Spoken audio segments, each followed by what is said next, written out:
de la planeación académica que estamos viendo en Ciudad de México, y justo dentro de esa planeación académica también está el tema de la UCA que les importa a ustedes. Entonces estoy ahí un poquito ocupado con ello, pero bueno, el otro fin del derecho del trabajo es la justicia social, ¿no? Bueno, por justicia social se entiende aquella, bueno, ha sido la justicia social un motivo de grandes reflexiones, ¿no? Desde la época de Aristóteles, Platón, por ejemplo, Platón en su eh, lectura, en su obra de la República, se cuestionaba el tema de la justicia, ¿no? Bueno, desde los romanos existía también un tema sobre qué es la justicia, ¿no? Entonces, los romanos tradicionalmente, sobre todo un jurista muy famoso que era Ulpiano, decía, perdón, Justiniano, perdón, eh, que eres la constante y perpetua voluntad de dar a cada uno su derecho.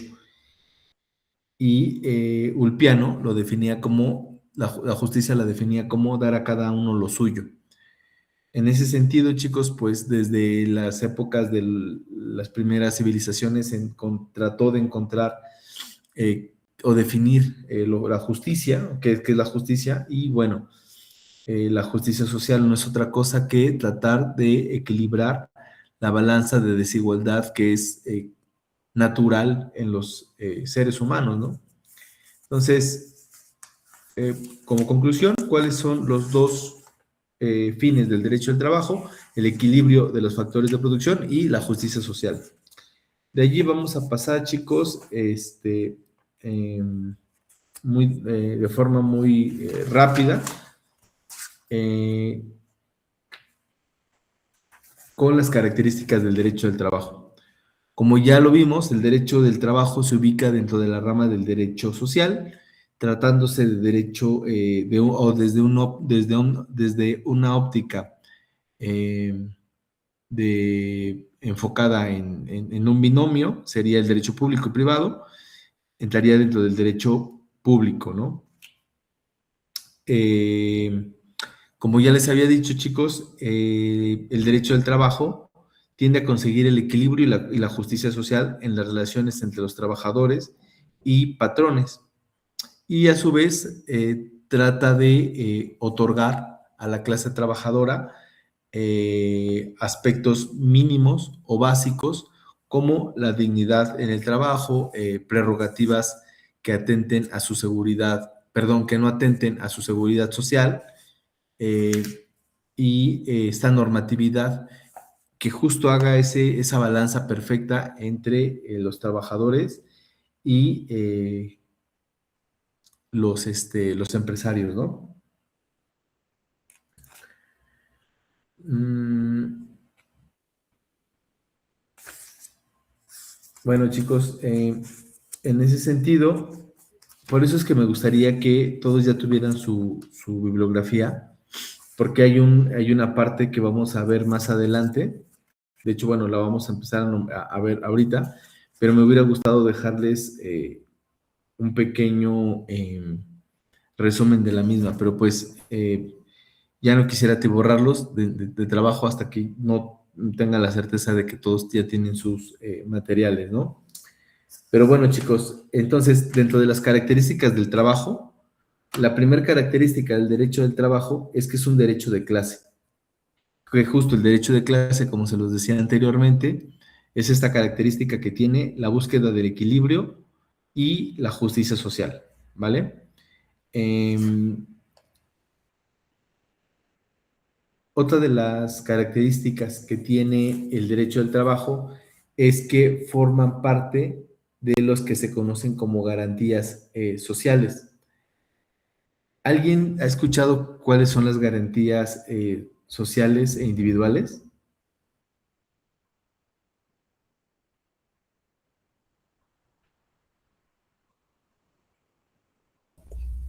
No, yo no.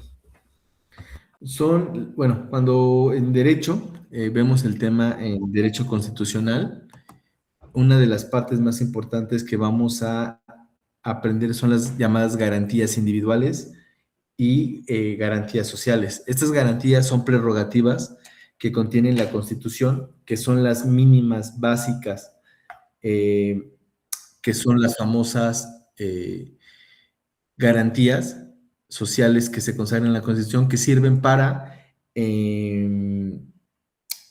consagrar los derechos de ciertos grupos comunitarios, como campesinos, trabajadores, comunidades agrarias, etcétera. Las garantías sociales, chicos, se consagran en los artículos primero, tercero, fracción séptima, quinto, noveno, 27 y 123 de la Constitución de 1917. Como bien saben, pues el derecho al trabajo se consagra en el artículo 123. Eh, estas garantías individuales, chicos, estas garantías sociales, perdón, chicos, como ya les dije, forman parte de las características del trabajo. Este también es un muy buen tema de pregunta de examen sobre las características del derecho al trabajo.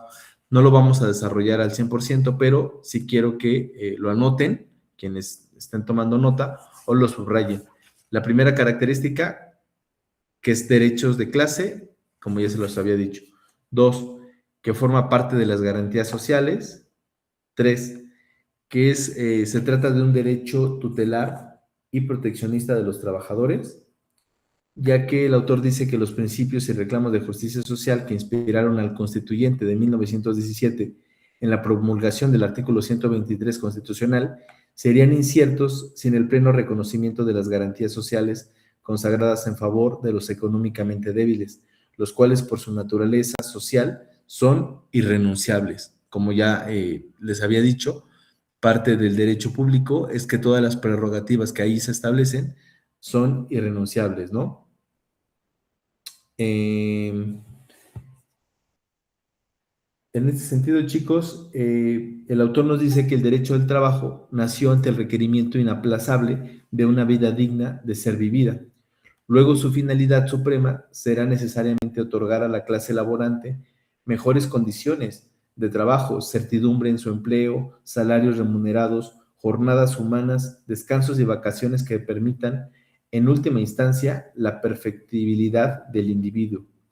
Surgió como un derecho protector, como un derecho de clase, con el propósito de reivindicar para el hombre que trabaja los derechos mínimos inherentes al individuo, por lo que es una garantía individual que se debe a la persona humana y que el Estado debe tutelar.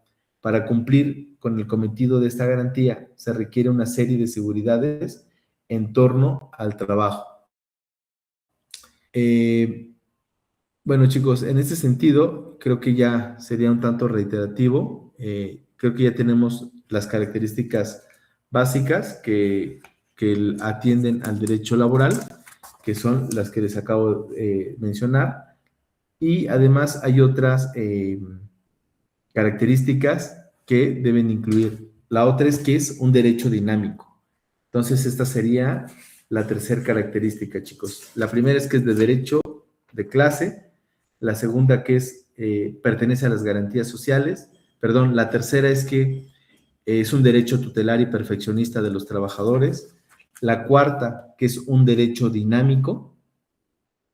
Esta sería la cuarta, derecho dinámico. Y que consiste en que es indiscutible que el derecho al trabajo tiene una tendencia expansiva y dinámica. En sus inicios, el derecho laboral se aplicaba solo a los obreros de las industrias y posteriormente se incorporaron normas a otras actividades de prestación de servicios. Tiempo después se incluyó a los trabajadores al servicio del Estado y se regularon diversos trabajos especiales. El futuro, se afirma, será la regulación de los trabajos libres. Por ello, aceptando la teoría expansiva del derecho del trabajo, Mario de la Cueva señala que por su constante evolución, tal derecho es inconcluso, actual y concreto. Entonces, chicos, con esta cuarta característica, que es un derecho dinámico, quiere decir que el derecho laboral se encuentra en expansión.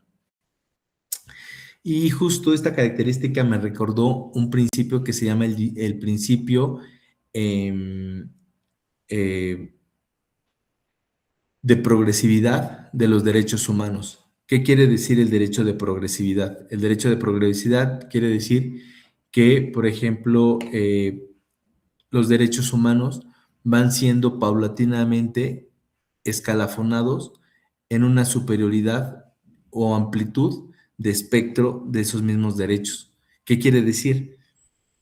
Que conforme existe una dinámica social y humana, esos derechos tienden a ampliarse.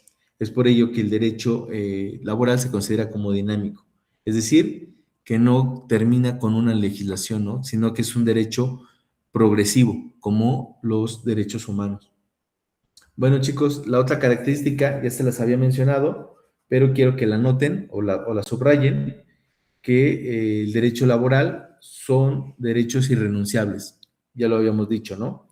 El orden público se refiere al conjunto de normas e instituciones que tienen por objeto mantener el bien común, la seguridad, la justicia y en general los fines que persigue el derecho para la convivencia pacífica de los miembros de las comunidades, de los cuales no puede apartarse.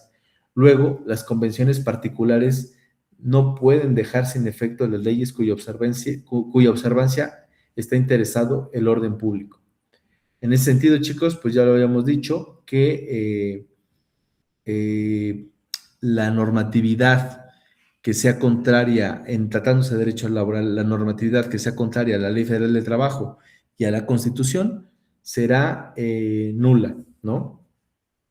No producirá efecto legal alguno, chicos.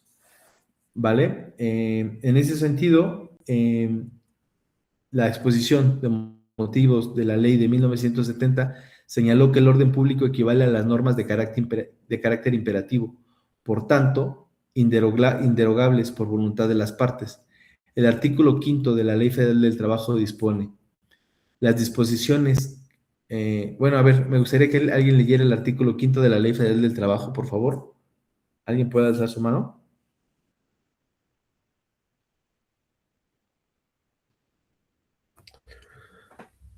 Profe, déjelo busco. Ok. Artículo 5 de la Ley Federal del Trabajo. A ver. Ah, ya alzo. Creo que ya lo encontró Ángel. A ver, Ángel, por favor. Las disposiciones de esta ley son de orden pública, por lo que no producirá efecto legal. Impedirá el goce y el ejercicio de los derechos, sea escritura o verbal. Escrita. La esti- Que perdón. es escritura, perdón. Ajá. Sea escritura o verbal. La estipulación que establezca. Ajá, entonces aquí, chicos, su compañero Ángel nos va a leer 13 disposiciones, las cuales son